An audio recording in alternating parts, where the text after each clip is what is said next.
अधिकारी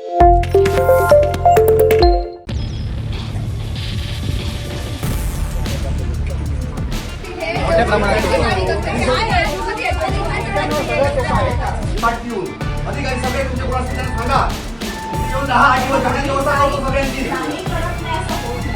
तुम्हाला इथे काही नाही करत तुम्ही. आम्ही सांगतो आता हे बघा हे बघा ओके आहे आमच्याकडे काहीतरी असू दे ना. तुम्ही मान्य करू शकतो. हो समजा बोला ना. कॉपी पण दिले ते कलेक्टर साहेबांना पण थोडे घेऊन पण गेले होते.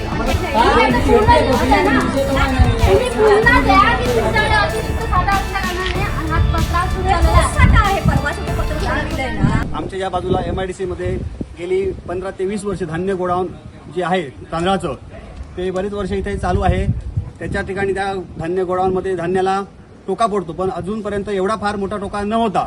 आम्ही पण समजू होतो, आम्ही शेतकरी आहोत, धान्याला टोका पडतो. परंतु यावर्षी या धान्य गोडाऊनमध्ये एवढं टोक्याचं प्रमाण वाढलं आहे की अक्षरशः नाके नऊ आले आहेत.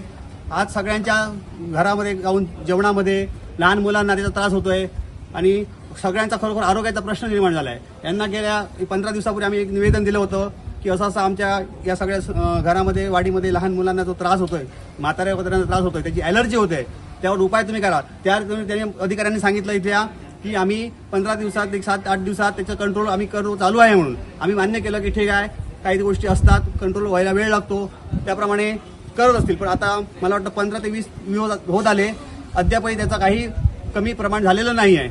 उलट ते वाढत चालले. कारण इथे ते आता ते प्रेस कंट्रोल करतात किंवा फवारणी करतात आणि ते एवढे टोके उडून वाऱ्याबरोबर आमच्या जवळच्याच गावात जाऊन गोंधळ्याच्या वाडीमध्ये जाऊन सगळ्यांना त्याचा त्रास होतोय.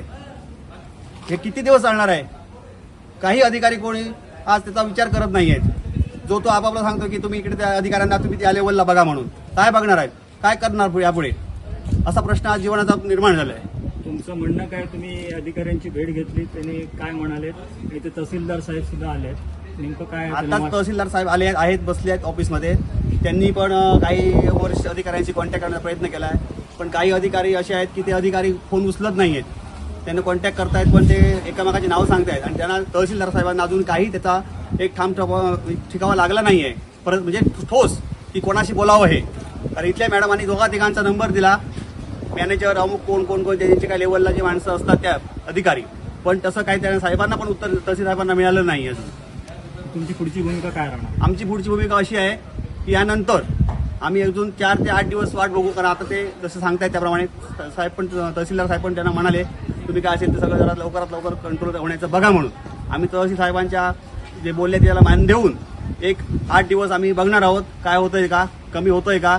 नाहीतर आम्ही पुढचा आमचा एक आत्मदहन किंवा इथे येऊन उपोषण त्याशिवाय पर्याय नाही आहे. लहान मुलांना, सगळ्या म्हाताऱ्या कुताऱ्यांना, सगळ्या वाडीतल्या लोकांना इकडे घेऊन येणार आणि इथे आम्ही बसून राहणार आहोत. आणि धान्य गोडाऊन टोका पडून सर्वसामान्य माणसांचे हाल होत आहेत. त्यांच्या जेवणात, मुलांच्या डोळ्यामध्ये हे टोका जात आहे आणि त्यांच्या आरोग्याला हानी झालेली आहे. या विषयासाठी आम्ही उद्या उद्योगमंत्री आदरणीय उदयजी सामंत यांची मुंबईमध्ये भेट घेणार व MIDC येथे असलेलं हे गोडाऊन हे पहिलं आधी सील करा ही आमची मागणी असते. त्यानंतर जे बजेटपेक्षा जास्त गोडाऊन धान्य इथे उपलब्ध केलंय ते पहिले खाली करा आणि जोपर्यंत रीतसर सुरळीत होत नाही तोपर्यंत हे गोडाऊन तुम्ही बंद करावं.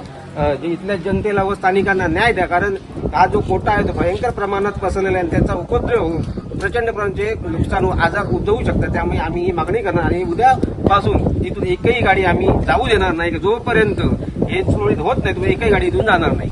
बघू शकता जे गोडाऊन आहे, धान्याचं गोडाऊन आहे, ते आपण बघू शकता की पूर्ण महाराष्ट्राचं राज्याचं आहे म्हणतायत. आणि इथे जे धान्य आता ठेवलेलं आहे त्यांनी ते कॅपॅसिटीपेक्षा जास्त ठेवलेलं आहे. तुम्ही बघू शकता की पूर्णपणे गोडाऊनमध्ये जाणं सुद्धा कठीण झालेलं आहे. आणि ज्यावेळी धान्य येतं त्यावेळी उघडावं लागतं. त्यांचा नियम आहे की महिन्याभरानंतर ते काहीतरी उघडणं ते चालू असतं काहीतरी, परंतु ते वारंवार उघडण्यामुळे. आणि आज त्या दिवशी आम्ही 15 दिवसापूर्वी आलो होतो, त्या दिवशी मॅडम म्हणत होते की नवीन काहीतरी औषध आलेलं आहे. आता मी गावठाणी शब्दामध्ये सांगतो, नवीन काहीतरी औषध आलेलं आहे, त्या फवारणीमुळे हे येणार नाही. आम्ही काय केलो, आम्ही घरी गेल्यानंतर हो तुम्ही आम्ही घरी गेल्यानंतर सर्वजण म्हणाले तुम्ही गेल्यानंतर आज रात्री टोका जास्त आलाय.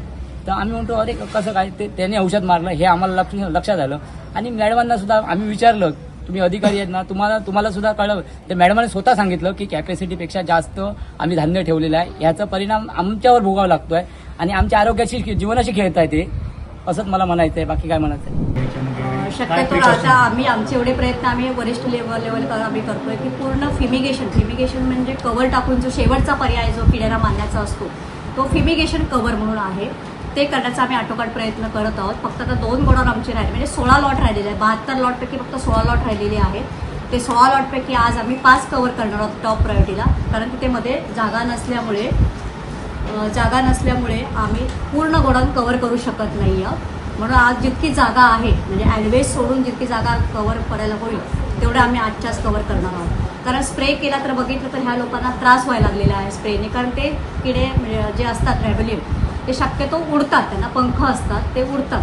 मग स्प्रेने ते वासाने परत बाहेर जातात, त्यामुळे हे आजूबाजूच्या वस्तीत जातात. म्हणून आम्ही सध्या स्प्रे थांबवतोय आणि फिमिगेशन करून त्याच्यावर कंट्रोल करण्याचा प्रयत्न करतो. काय झाले, मार्च, एप्रिल आणि मे आपल्याला FCI फूड कॉर्पोरेशन ऑफ इंडियाकडून आपल्याकडे अतिरिक्त स्टॉक येतो. अतिरिक्त म्हणण्यापेक्षा वेळेच्या अगोदर मला जर 15 तारखेपर्यंत स्टॉक नको आहे तर तो 9 तारखेला आला तर तो मी उरलेला स्टॉक ठेवणार कुठे, तर गल्लीमध्ये ठेवणार. म्हणजे गल्ली म्हणजे आमच्या गोडाऊनच्या ॲल्वेजमध्ये ठेवणार आम्ही. आणि ॲल्वेजमध्ये ठेवल्यामुळे तिथे त्याच्यावर आपण स्प्रे करू शकत नाही, कारण गल्लीत जायला जागा नसते. आमच्या नियमाप्रमाणे आम्हाला कसं असतं, महिन्यातून 2 वेळा स्प्रे करायचा असतो, 1 ते 15 मध्ये आणि 16 ते 31 मध्ये. असं 2 वेळा तरी स्प्रे झाला पाहिजे. जर स्प्रेने जर कंट्रोल नाही झाला किडा तर शेवटची प्रोसेस म्हणून फिमिगेशन कव्हर असतं ते आम्ही करतो. ही शेवटची प्रोसेस, त्याच्यानंतर किडा हा होत नाही शक्यतो.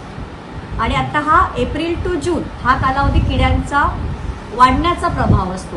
म्हणून आपण काय करतो, प्री मान्सून फिमिगेशन म्हणून प्रोसेस आहे. म्हणजे पावसाळ्यापूर्वी आपण कसं घर वगैरे स्वच्छ करतो, छपरं वगैरे व्यवस्थित करतो, तसं प्री मान्सून फिमिगेशन म्हणून आम्ही तो कव्हर करतो. पण जरी तुमचा पेस्ट फ्री कंडिशन स्टॉक असेल, म्हणजे चांगला स्वच्छ असेल, किडा नसला तरी आम्ही त्याला फिमिगेशन करतो.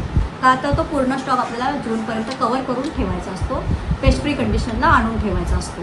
त्यासाठी आमचे प्रयत्न चालू असतात. आता सोल्युशन सर हेच निघणार आहे. पहिला आधी जो गल्ली आहे, गल्लीमध्ये 250 मीटर म्हणजे साधारण 1-2-3 हजार कोटी असतील, ती आता आम्ही DSO रिप्रेझेंटेटिव्ह सरांशी तहसीलदार साहेब पण बोललेले आहेत की 1 तारखेपासून तुम्ही लिफ्टिंग करा.